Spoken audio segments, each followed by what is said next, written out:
Hi friends, good evening. Welcome you all to a new vlog of Travel and Eat with Arju. അപ്പോൾ ഇന്ന് ട്രാവലും അല്ല ഈറ്റും അല്ല, ഇന്നൊരു movie review ആയിട്ടാണ് നിങ്ങളുടെ മുന്നിലേക്ക് എത്തുന്നത്.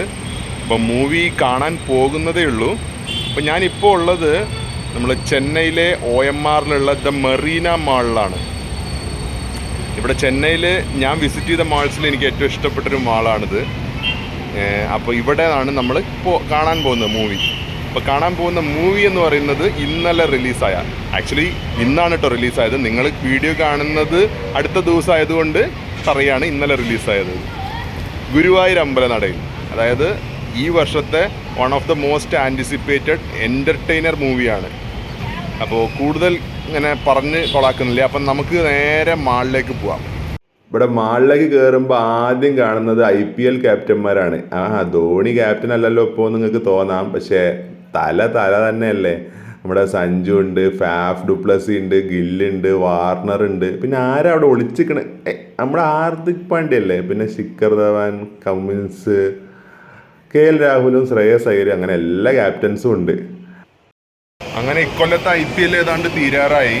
അപ്പോൾ ചെന്നൈ വേഴ്സസ് RCB മാച്ചാണ് ഏറ്റവും ക്രൂഷ്യൽ മാച്ച് ഇനി വരാൻ പോകുന്ന നാളെ.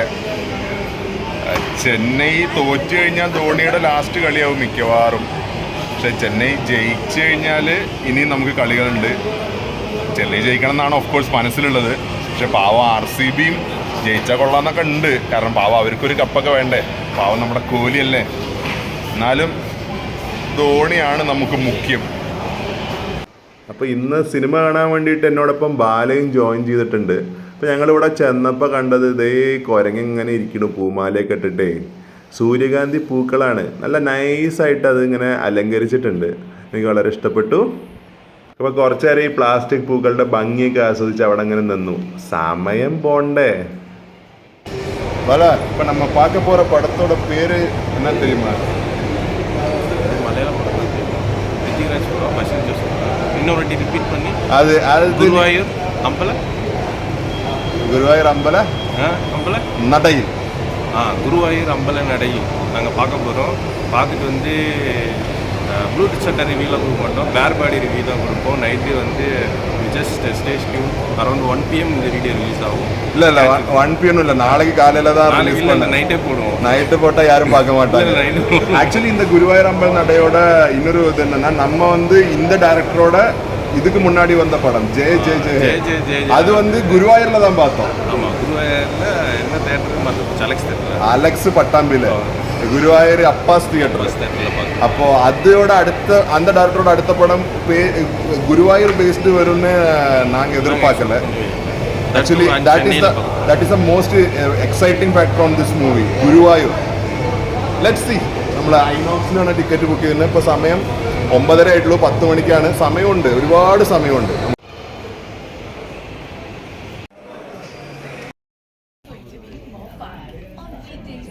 അപ്പോൾ നമ്മുടെ സിനിമ തുടങ്ങിയിരുന്നു. അപ്പോൾ ഇനി സിനിമ കണ്ടു കഴിഞ്ഞിട്ട് വരാം.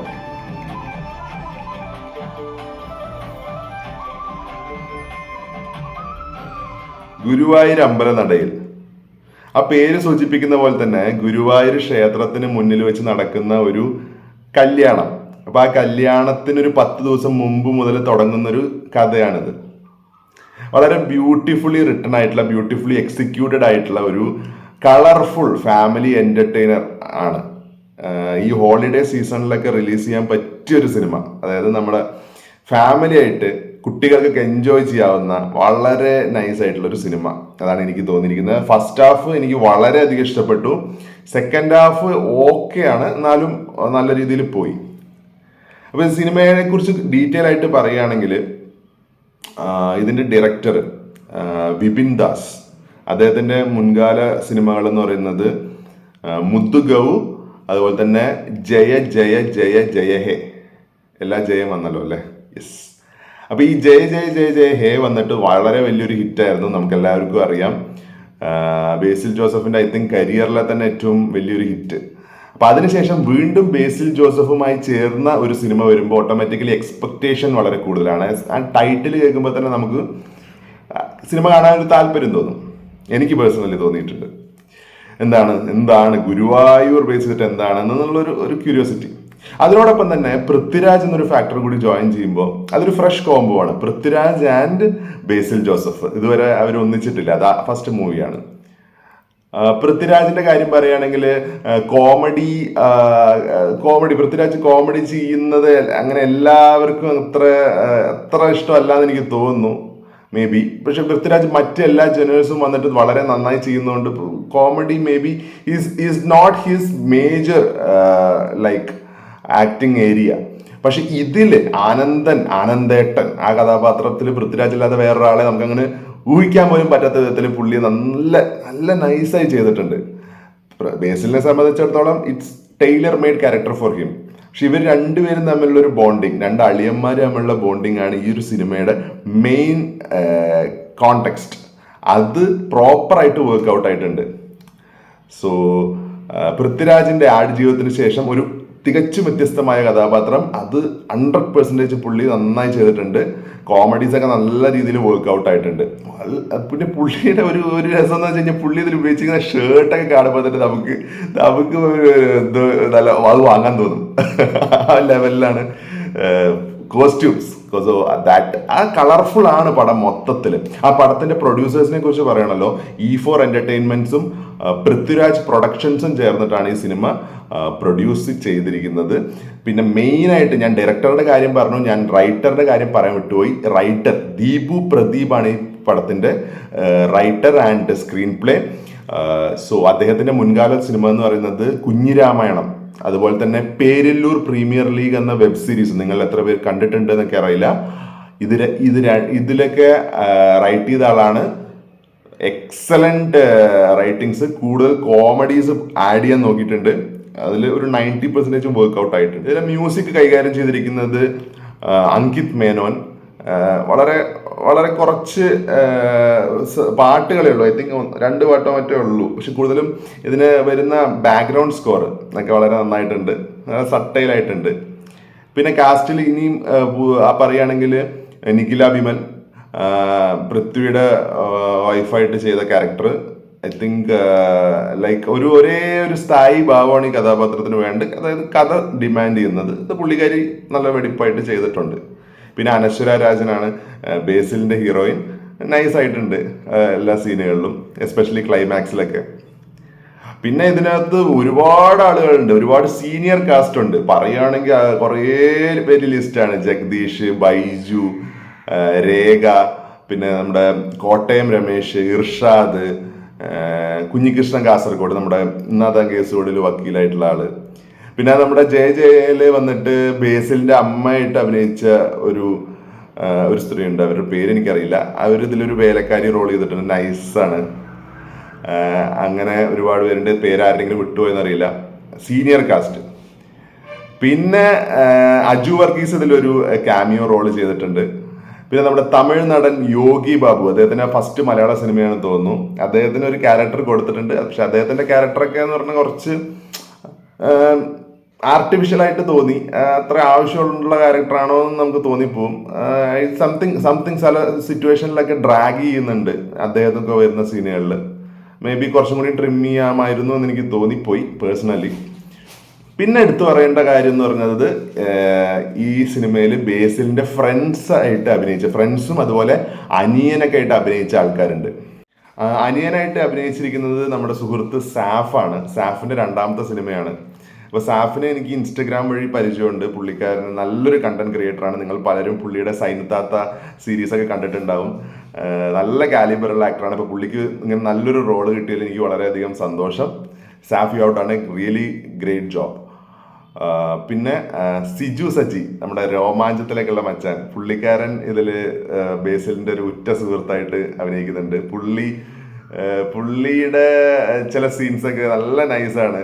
അത് ഭയങ്കര സീരിയസ് ആയിട്ട് നിന്നിട്ട് കോമഡി പറയുമ്പോൾ നല്ല വർക്ക്ഔട്ട് ആവുന്നുണ്ട്. പിന്നെ അശ്വിൻ വിജയൻ ഇതിലൊരു മായിൻകുട്ടി എന്ന് പറഞ്ഞിട്ടൊരു ക്യാരക്ടർ ചെയ്യുന്നുണ്ട്.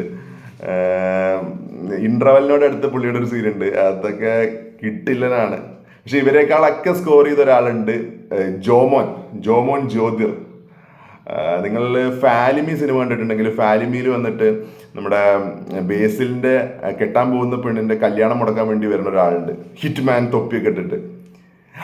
പുള്ളി ഏതാണ്ട് അതേപോലത്തെ ഒരു കഥാപാത്രമാണ് ഇതിലും ചെയ്തിരിക്കുന്നത്. വേറൊരു തരത്തില് പുള്ളി ഒരു പക്ഷി ശാസ്ത്രജ്ഞനായിട്ടൊക്കെ വരുന്ന ഒരു സീനുണ്ട്.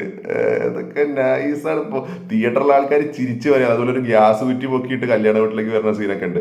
ശരിക്കും പറഞ്ഞു കഴിഞ്ഞാൽ നമ്മുടെ 90s നമ്മൾ കണ്ടിട്ടുള്ള ഒരുപാട് സിനിമകളുണ്ട് ഇതുപോലെ ഒരു കല്യാണം ബേസ് ചെയ്തിട്ട്, കല്യാണ വീട്, അതുപോലെ എല്ലാം കഴിഞ്ഞ എല്ലാ ക്യാരക്ടേഴ്സും കൂടിയും ക്ലൈമാക്സിൽ ഇങ്ങനെ ഒരു കൂട്ടപ്പൊരിച്ചല്, മനസ്സിലായോ? അതുപോലത്തെ ഒരു സിനിമയാണ് അവർ റീക്രിയേറ്റ് ചെയ്യാൻ നോക്കിയിരിക്കുന്നത്.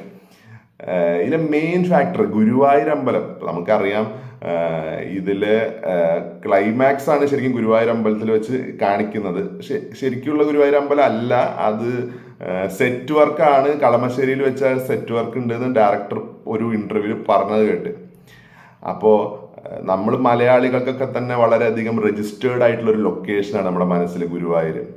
അപ്പോൾ അവിടെയൊക്കെ വെച്ച് ആ ഒരു സ്ഥലം റീക്രിയേറ്റ് ചെയ്യുമ്പോൾ നമ്മളെല്ലാവരും നോക്കും അതിലെന്തെങ്കിലും മിസ്റ്റേക്സ് ഉണ്ടോ നോക്കും. പക്ഷേ ഒരു 90% ഗുരുവായൂർ അമ്പലത്തിനോട് അതേപോലെ തന്നെ റിസംബിൾ ചെയ്യുന്ന വിധത്തിലാണ് ഇതിന്റെ സെറ്റ് വർക്ക്. കാരണം ഇതൊരു അരമണിക്കൂറോളം ഉണ്ട് ഇതിന്റെ ക്ലൈമാക്സ്. അപ്പോൾ ഇത്രയും വലിയൊരു കാസ്റ്റ് വെച്ചിട്ട് ഇപ്പോൾ പൃഥ്വിരാജോ ബേസിൽ ജോസഫോ അങ്ങനെ അതൊക്കെ വെച്ചിട്ട് ശരിക്കുള്ള ഗുരുവായൂർ അമ്പലത്തിൽ വെച്ച് അത്രയും കൂടുതൽ സീൻസ് മേ ബി ഷൂട്ട് ചെയ്യാൻ പറ്റില്ല, അത് ഉറപ്പാണ്. അപ്പോൾ അവർ സെറ്റ് വർക്ക് ആണെങ്കിൽ പോലും സെറ്റ് ആണെന്ന് തോന്നാത്ത വിധത്തിൽ വളരെ നന്നായി ചെയ്തിട്ടുണ്ട്. നല്ല ക്രൗഡ് തോന്നുന്നുണ്ട്.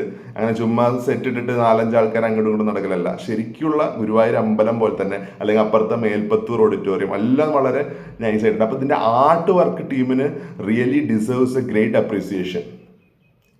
ഗുരുവായൂർ അമ്പലം ബേസ് ചെയ്തിട്ടുള്ള സിനിമ ആയതുകൊണ്ട് തന്നെ ഞാൻ എക്സ്പെക്ട് ചെയ്തൊരു റെഫറൻസ് ഉണ്ട്, നന്ദനം റെഫറൻസ്.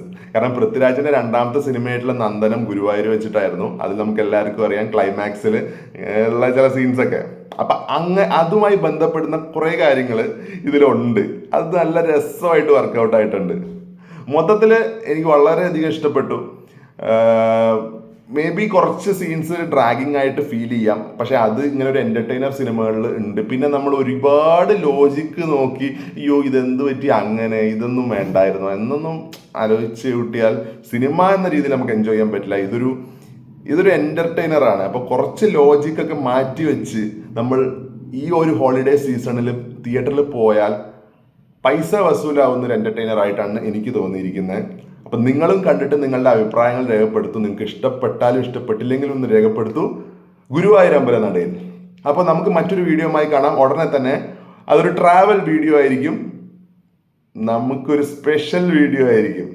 അപ്പോൾ അതുമായി കാണാം. അതുവരേക്കും ബൈ ഫ്രം അർജുൻ. അപ്പോൾ ഈ വീഡിയോ ഇഷ്ടപ്പെട്ടിട്ടുണ്ടെങ്കിൽ നിങ്ങളൊന്ന് നിങ്ങളുടെ ലൈക്ക്, അതുപോലെ ഷെയർ, കമൻ്റ് ഒക്കെ രേഖപ്പെടുത്തുക.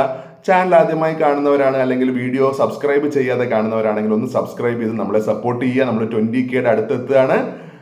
അപ്പോൾ എല്ലാ സപ്പോർട്ടും വേണം. Thank you so much. Bye from Arjun.